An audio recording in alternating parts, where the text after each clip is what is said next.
This is an action item that has been tabled previously, and as the current status there is a pending motion to approve the President's contract for another year with the step increases that were given to other employees.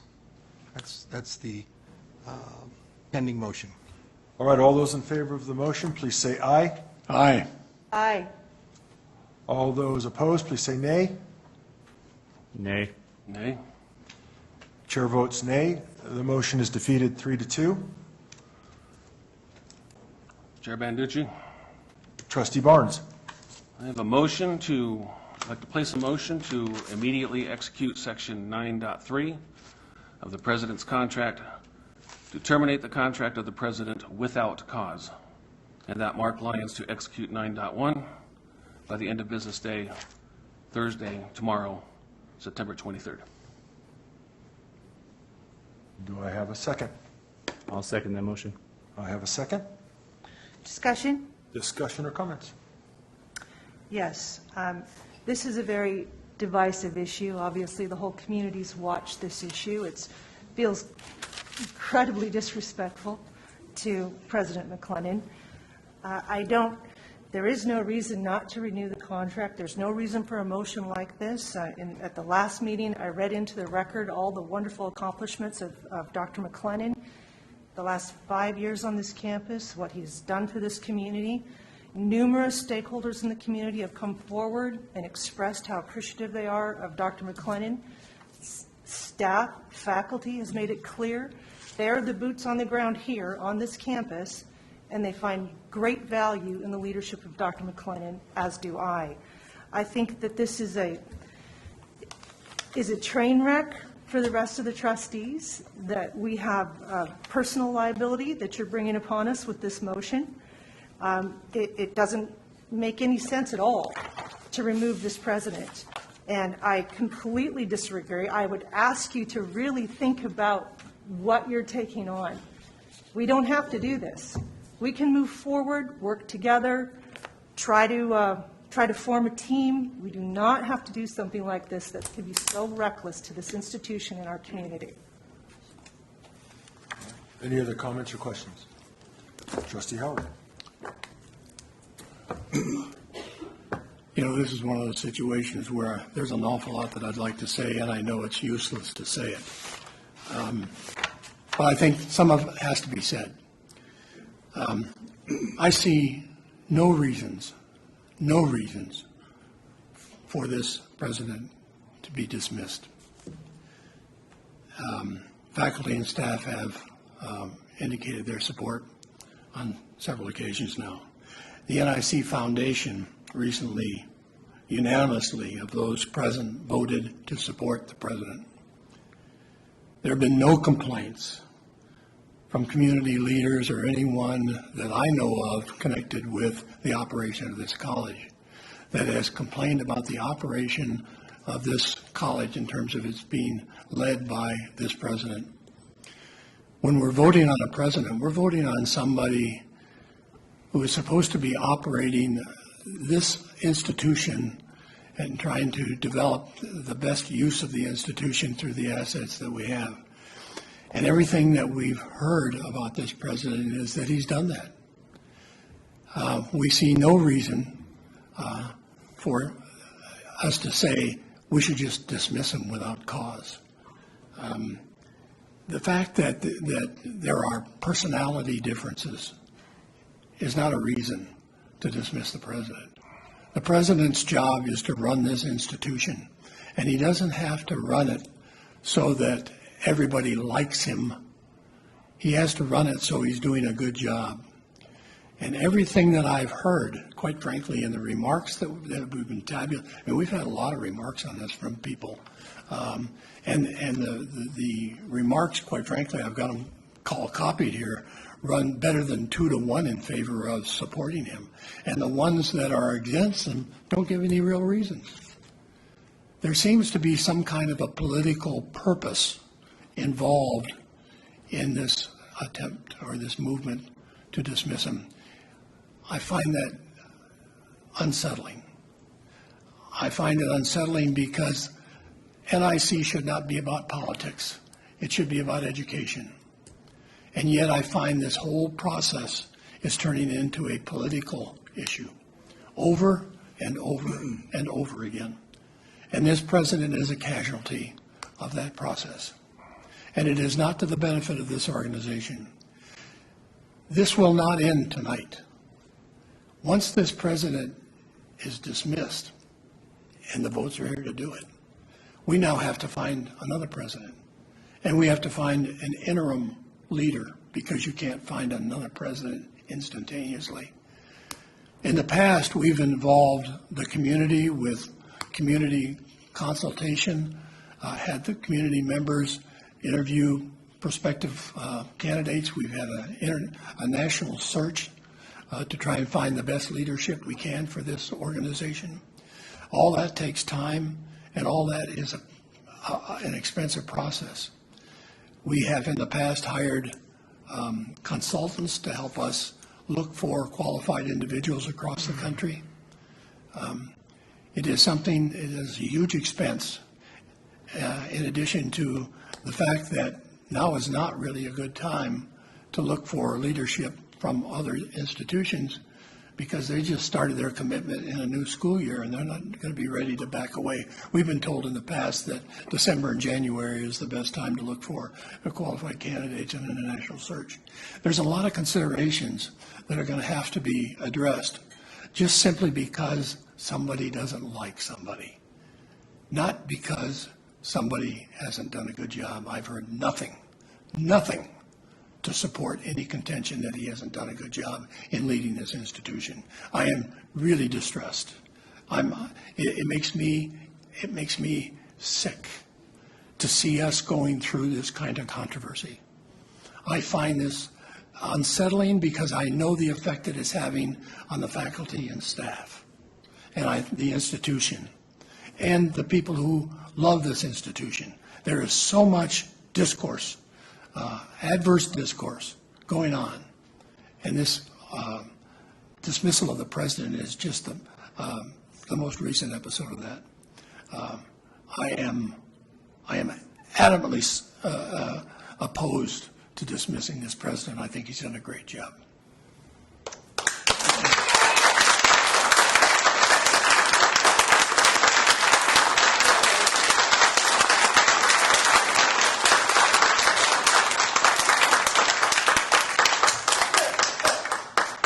All those in favor? Mr. Chair, I'd we still like to have say discussion. Mr. Chair, you can't silence other trustees. There is continued discussion. I have a comment. Well, no, it's not appropriate for you to comment. Why would it be appropriate? This is discussion. There's a motion on the table. You're not interested. Come on, Todd. You are the interested party here. Trustee Banducci, you have bullied me You know what? for a long time, and you're doing it again. Yes, he has. Christie? Mr. Chair, Yeah. you need to accept other comment from trustees. You cannot just cut off the comment of your fellow You have elected spoken. officials. You have No, I'm spoken. not done You can't- speaking. No, you have spoken. No, I don't just get one turn. All Mr. those in Chair. favor of the motion? You know what? You're going to get us Please. sued, Todd. You're absolutely going to get us sued. I have- Ooh, Is this what you like, Todd? Chaos? Sir, would you have that lady removed, please? I'm asking you a question. Is this what you like? I'm asking security, please do your job, sir. I'm allowed to comment, it's only the board, it's a business meeting, so you have to be quiet. Night in my ear. You guys have been chatting all night, so. Well, then you need to stop.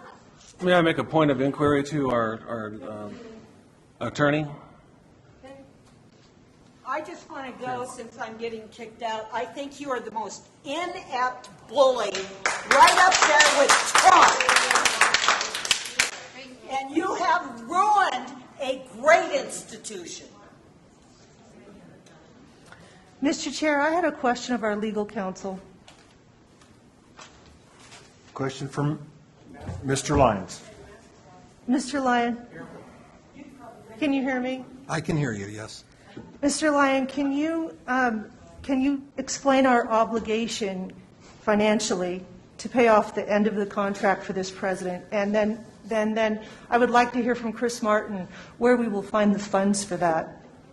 We have called for the vote. No, your trustees are not done discussing this, Todd. You cannot behave this way. You don't get to silence your fellow elected officials. Christie, you don't get unlimited time. Point of Says inquiry, who? please. Go ahead.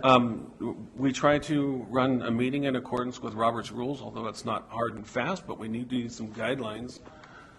Attorney Mark Lyons, do you have any insight on what is standard for back and forth pro and con with a motion on the floor in order to keep moving forward? We can't have continuous on one side if there's no opposing debate.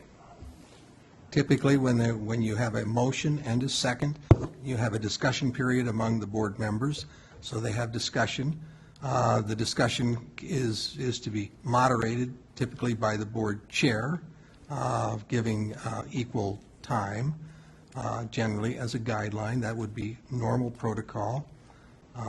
It has not been, typically has been an issue, but this is the board chairs, I think, has a responsibility to let everyone comment and make their comments, and then at some point, the question has to be called.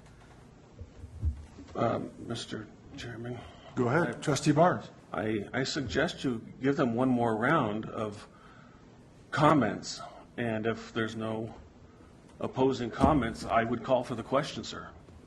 Okay.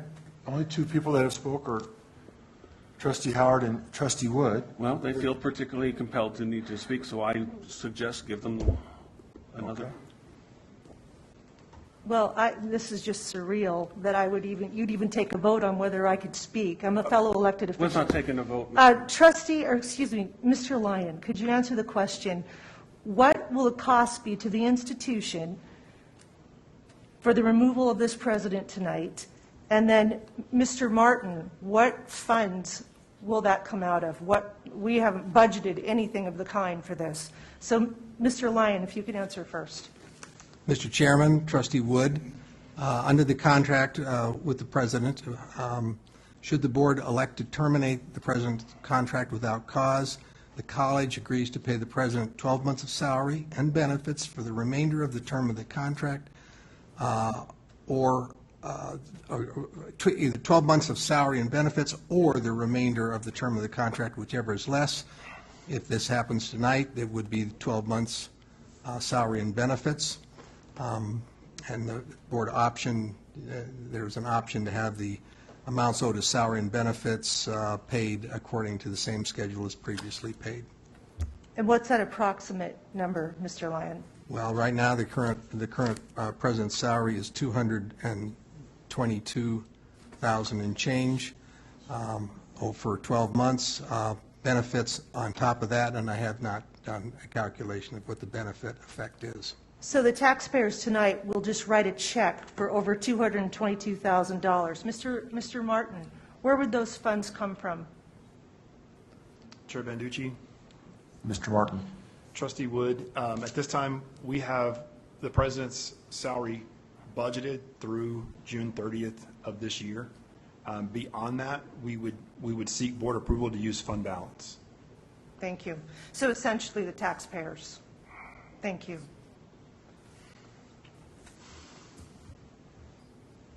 Seeing no more discussion? Call the I question. still have a comment if you let me I make. called the question, unless Ken has something to say. Okey-doke. You called the question? If Ken wants to say something, he may, and then I call a question after him. Thank you. Mr. Howard. As I understand the motion is to terminate the president's employment tonight. Is that right? Yes, sir. So that tomorrow this institution does not have a president, doesn't have an interim, doesn't have any provisions for leading the institution. I would like to propose an amendment that is termination, if it's going to take place, that it take place in 2 months in order to afford the institution an opportunity to timely select an interim and to move forward in terms of finding a substitute.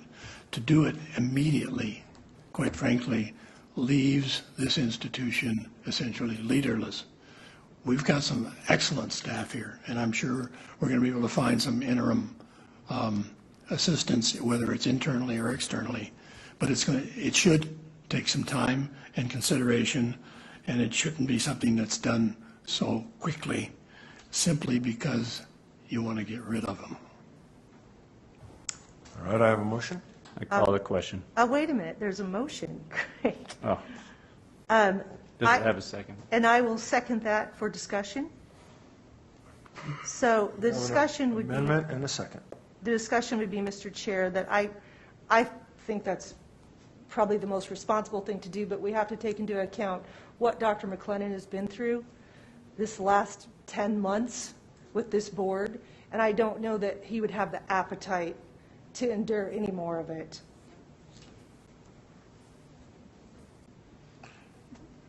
Yeah. Okay, we have a amendment.